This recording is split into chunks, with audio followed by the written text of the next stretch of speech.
Bonjour à tous, j'espère que vous allez bien. Très heureux de vous retrouver pour une nouvelle vidéo. Aujourd'hui, on va parler de la presse à cuisse. Alors la presse à cuisse, avant, je la mettais tout le temps dans ma séance jambes. Mais quand je vous dis tout le temps, c'est absolument tout le temps. Maintenant, je la mets beaucoup moins. Je l'utilise voire même plus du tout parce que pour faire une série de 10, je dois pouvoir mettre 400 kg, voire même plus d'ailleurs. Ça fait longtemps que je n'ai pas essayé.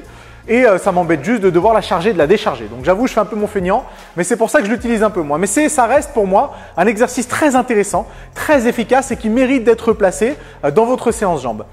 Mais la presse à cuisse, ça travaille quoi? Ça travaille les quadriceps, le vaste interne, le vaste externe, les ischios, les fessiers. Comment est-ce qu'on peut savoir quel muscle ça recrute et comment on peut justement l'utiliser, modifier sa position pour faire en sorte que ce soit plus un groupe musculaire qui travaille plutôt qu'un autre? Et ben, je vais tout vous expliquer. Comme ça, au moins, vous saurez exactement où placer la presse à cuisse, dans quelle séance et quel effet ça va avoir par rapport à votre programme de musculation.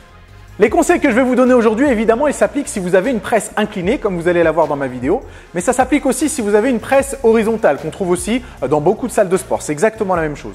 Aujourd'hui, on va surtout se concentrer sur le positionnement des pieds, parce que c'est le positionnement des pieds qui va déterminer quel groupe musculaire va prendre le dessus par rapport à un autre. Et on va décomposer les choses en 3 parties. Première partie, les pieds tout en haut de la plateforme. Deuxième partie, les pieds au milieu de la plateforme. Et troisième partie, les pieds tout en bas de la plateforme. Vous inquiétez pas, on parlera de l'écartement des pieds plus tard dans la vidéo. Quand vous faites un mouvement polyarticulaire, et ça c'est valable pour tous les mouvements polyarticulaires, pas juste la presse à cuisse, ça s'applique sur du squat, sur du développé couché, sur des tractions, sur tous les mouvements. C'est la relation entre les différentes articulations qui va déterminer quel groupe musculaire va prendre le dessus. Je vous explique, c'est tout simple. Quand vous faites de la presse à cuisse, les principaux muscles sollicités sont les quadriceps, donc les extenseurs du genou, et grands fessiers ischio-jambiers qui sont les extenseurs de la hanche. Donc on va voir la relation entre l'articulation du genou et l'articulation de la hanche. Les fessiers et les ischios sont extenseurs de la hanche. Donc plus l'extension de la hanche va être grande, plus les fesses et les ischios vont travailler. Les quadriceps sont extenseurs du genou, donc plus l'extension du genou sera grande et plus les quadriceps vont travailler. En quoi ça nous intéresse? Regardez les petits schémas que je vous ai faits, ou plutôt les petites illustrations que vous pouvez voir sur l'écran. Quand vous avez les pieds tout en haut de la plateforme, vous allez favoriser la flexion de hanche sur la descente et du coup l'extension de hanche sur la montée. Et vu que l'extension de hanche sera supérieure à l'extension du genou, eh ben c'est les fessiers et les ischios qui vont prendre le dessus.